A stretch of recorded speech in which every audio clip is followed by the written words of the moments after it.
មេខ្ញុំរឿងប្រឡំលោកនេះហាមក្មេងអាយុក្រោម15ហាមស្ដាប់សួស្ដីអ្នកទាំងអស់គ្នាថ្ងៃនេះមានរឿងថ្មីមួយទៀតហើយមកចែកជូនប្រិយមិត្តអ្នកស្ដាប់រឿងពុកក្មេងខ្ញុំ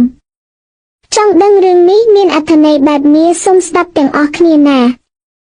នាចុងខែ11ជាធម្មតាស្រូវក្នុងស្រែទុំបណ្ដាដូច្នេះហើយអ្នកភូមិមិនសូវបាននៅផ្ទះសម្រាប់ប៉ុន្មានទេច្រើនគិតគូរតែរឿងច្រូតកាត់ខ្ញុំឈ្មោះស្រីដាខ្ញុំមានអាយុ28ឆ្នាំហើយអ្នកភូមិហៅតែប្រពន្ធអភិទេដោយសារតែប្តីខ្ញុំឈ្មោះភាប្តីខ្ញុំជាបុគ្គលិកនៅទីក្រុងភ្នំពេញក្នុងមួយអាទិត្យគាត់ឆ្លៀតមកផ្ទះ2ទៅ3ដងដែរខ្ញុំទៅរៀបការថ្មីថ្មោងដែរមិនទាន់នឹងបាន4ខែស្រួលបួលផងតែធ្វើម៉េចដើម្បីជីវភាពប្តីខ្ញុំគាត់គ្មានម្ដាយជាង20ឆ្នាំហើយនៅសល់តែឪពុកវ័យជាង60ទៅហើយពុកក្មេកខ្ញុំគាត់ឈ្មោះតាណាមគាត់ជាមនុស្សស្រឡាញ់កូនចៅណាស់ខ្ញុំគោរពស្រឡាញ់គាត់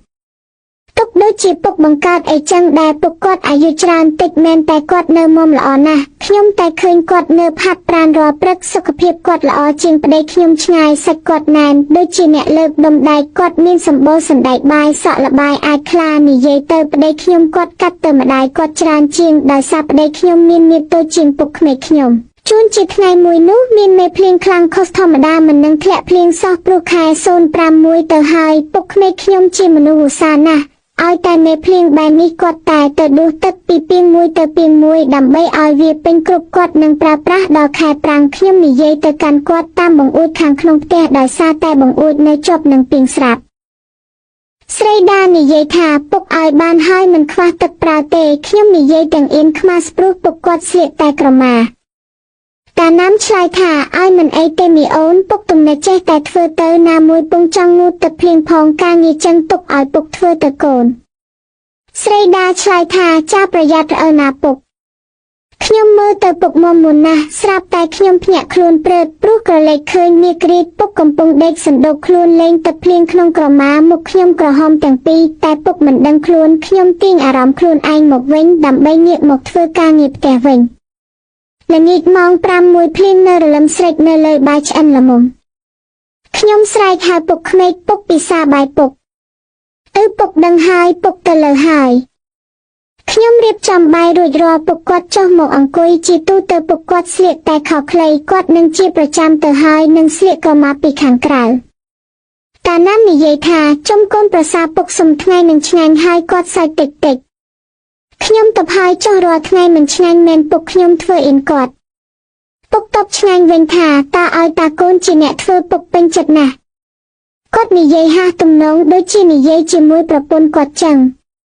បាយល្ងាចរួចខ្ញុំរៀបចំខ្លួនងូតទឹកចំណែកពុកខ្ញុំគាត់ចូលសម្រាកមើលទៅនៅខាងលើផ្ទះខ្ញុំងូតទឹករួចហើយស្លៀកសារ៉ុងឡើងទៅលើផ្ទះជូនអីលឺទូរស័ព្ទរោខ្ញុំរត់ទៅលើកស្រាប់តែសារ៉ុងរបូតលេចចេញសដនមួយរបស់ខ្ញុំចេញមកនៅមុខពុកក្មេកខ្ញុំខ្មាស់អៀនគាត់ណាស់ខ្ញុំប្រញាប់រត់ចូលបន្ទប់ភ្លាមហាំមិនគួរណាចឹងនោះទេព្រះឲ្យតាបាប់ដែរឬទេខ្ញុំទៅបន្ទប់រួចលើកទូរស័ព្ទអាឡូតាមពិតជាប្តីខ្ញុំតែមកសោះស្មានតែអ្នកណានិយាយគ្នាចប់ខ្ញុំចេញទៅតែខ្ញុំមិនហ៊ានមើលមុខពុកក្មេកខ្ញុំទេដោយសារតែខ្មាស់អៀនគាត់ខ្លាំងនៅមិនទាន់បាត់នៅឡើយគាត់អង្គុយលើប៉ៅអីឈើកំពុងមើលរឿងចិនតៃវ៉ានខ្ញុំអង្គុយជិតសោះផ្ទះបែបមុខទៅមើលរឿងដែរតែខ្ញុំមានអារម្មណ៍ថាពុកចេះតែចោលភ្នែកមើលមកខ្ញុំភ័យមិនដឹងទេរឹងខ្លួនអស់ហើយកំពុងតែមើលស្រាប់តែមានឈុតស្រាបស្រាចេញមកខ្ញុំចោលភ្នែកចេញហើយធ្វើជាយកដៃទៅយកទឹកផឹកដែរនៅចិត្តដៃស្រាប់ខ្ញុំលួចមើលមុខពុកគាត់មើលឈុតស្រាបស្រានោះមិនដាក់ភ្នែកសោះយកបន្តិចហើយប្រហែលម៉ោង10ខ្ញុំចាប់ងួយដេកខ្ញុំងើបប្រកដើរទៅបន្ទប់ក្រឡេកមើលពុកសម្រានលក់នៅលើប៉ៅអីខ្ញុំក៏ដើរទៅជិតគាត់បែរខ្លួនបន្តិចចំជាខ្យល់កង្ហារបក់មកសាយក្រមាគាត់លេចចេញក្បាលនាគ្រីគ្មានស្បែកសបន្តិចសោះខ្ញុំគិតថាយីក្បាលនាគរបស់ពុកធំលេះលោកឲ្យខ្ញុំគ្រាន់តែគិតមិនហ៊ានគិតអីឲ្យវែងឆ្ងាយទេខ្ញុំក៏យកដៃទៅកេះគាត់ហើយនិយាយថាពុកហៅ3ទៅ4ដងគាត់ក៏ភ្ញាក់ភ្នែកមើលមកខ្ញុំស្លៀករ៉ូបដេកទឹកសមុទ្រខ្ញុំមិនបានទាំងពាក់អាវតំណប់ផងព្រោះជាទម្លាប់របស់ស្រីទៅហើយពុកនិយាយថាឲ្យម៉ោងម៉ានហើយកូនពុកមើលរឿងជក់ពេកដល់ដេកមិនដឹងខ្លួនពុកចេះតែសម្លឹងមើលដើមទ្រូងខ្ញុំរហូតខ្ញុំក៏ងើបខ្លួនមកវិញតែខ្ញុំមើលទៅពុកនៅមិនដឹងតានាគ្រីគាត់លេចចេញមកក្រៅទេខ្ញុំនិយាយចឹងខ្ញុំចូលគេងហើយពុក ពុកក្មេកខ្ញុំនិយាយថាពុកចុកជើងណាស់ឲ្យច្របាញ់ជើងឲ្យពុកតិចមកខ្ញុំដោយពុកគាត់និយាយបែបនេះទៅហើយខ្ញុំក៏ដើរទៅអង្គុយចំហៀងប៉ៅអ៊ីហើយយកកៅអីតូចមួយមកឲ្យពុកដាក់ជើងពីស្រួលច្របាញ់ជើងជូនគាត់ពេលនោះគាត់និយាយមិនដឹងកូនចេះធ្វើសរសៃឬអត់ទេខ្ញុំចាពុកខ្ញុំចេះតើពុកតបថាចឹងតោះទៅធ្វើឲ្យពុកក្នុងបន្ទប់ពុកតិចកុំមិនបានគិតអីផ្សេងទេតែគ្រាន់តែចម្លែកចិត្តតិចតួចណាមិនហ៊ានប្រកែកជាមួយពុកក្មេកក៏ព្រមតាមគាត់ពុកគាត់ចូលទៅមុនខ្ញុំនៅរៀបចំបិទរួចចូលទៅមុនដំបូងមិនភ័យទេតែគ្រាន់តែដើរចូលឃើញមុខដេកកាប់មុខដោយគ្របក្រមាតែពាក់កណ្ដាលខ្លួនគាត់ខ្ញុំភ័យតិចដែរតែខ្ញុំគិតពុកនឹងកូនដូចជាមិនអីទេដឹង